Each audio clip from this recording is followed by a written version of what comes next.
আসসালামু আলাইকুম সবাইকে। আশা করি আপনারা সবাই ভালো আছেন অ্যান্ড আমিও আলহামদুলিল্লাহ ভালো আছি। তো বুঝতেই পারছেন হয়তোবা আমি কোনো শপিং মলে এসেছি, যেহেতু কম্বলের মেলা। হ্যাঁ, আমি নেস্টো হাইপার মার্কেটে চলে এসেছি। তো এখান থেকে আমি 2টা ফ্রাই প্যানের মতো কড়াই নিয়ে নিয়েছি। আরও হ্যাঁ, মার্কেটে আসার কারণটা হচ্ছে আজকে 22 রোজা শেষ হয়ে গেল। এর জন্য ও বলল যে চলো তোমাকে কিছু কিনে দিই, শাড়ি 3 পিস, এর জন্য আসা। তো দুর্ভাগ্যবশত আসলে আমি শাড়ি 3 পিস এই মার্কেটটাতে পেলাম না।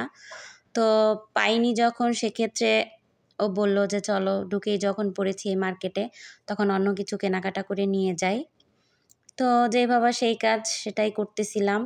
তো এখানে কোয়েল পাখি দেখা যাচ্ছে আর ও বলতেছে নিবা কি না, আমি বলছি যে না এখন নেব না, ফ্রিজে যা আছে তা আগে শেষ হয়ে নিক। তো আমরা ঘুরে ঘুরে দেখছি কি নেওয়া যায়।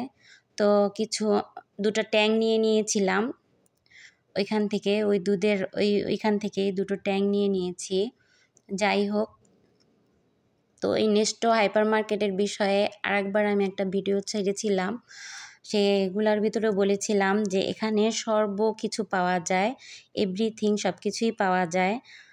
একদম আপনার এক সাইডে ফল ফ্রুট থাকলে ওই সাইডে ফল ফ্রুটই থাকবে, এক সাইডে সবজি থাকলে সেই জায়গায় সবজিই থাকবে, কুকারেজের মাল থাকলে সেখানে কুকারেজই থাকবে, ফ্রিজ থাকলে সেখানে ফ্রিজই থাকবে, মোবাইল থাকলে সেখানে মোবাইলই থাকবে।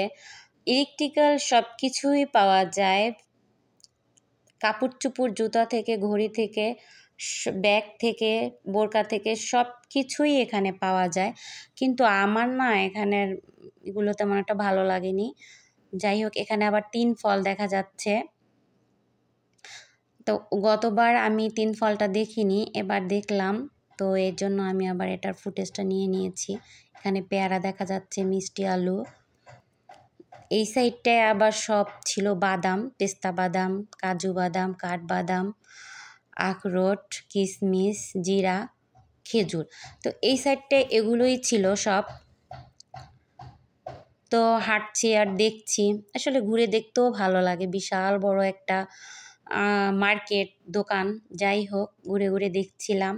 তো ও আবার বলতেছে চলো আমরা এখান থেকে বেরিয়ে অন্য মার্কেটে যাব, দেখি সেখানে গিয়ে তোমার জন্য 3 পিস শাড়ি নেওয়া যায় কি না। তো পেঁয়াজ দেখে বলতেছে বাসায় পেঁয়াজ লাগবে কি না, আমি বলেছি যে না এখান থেকে নিব না। তো আজকের ভিডিওটি এই পর্যন্তই। সবাই ভালো থাকবেন, সুস্থ থাকবেন, আমাদের জন্য দোয়া করবেন। আল্লাহ হাফিজ সবাইকে।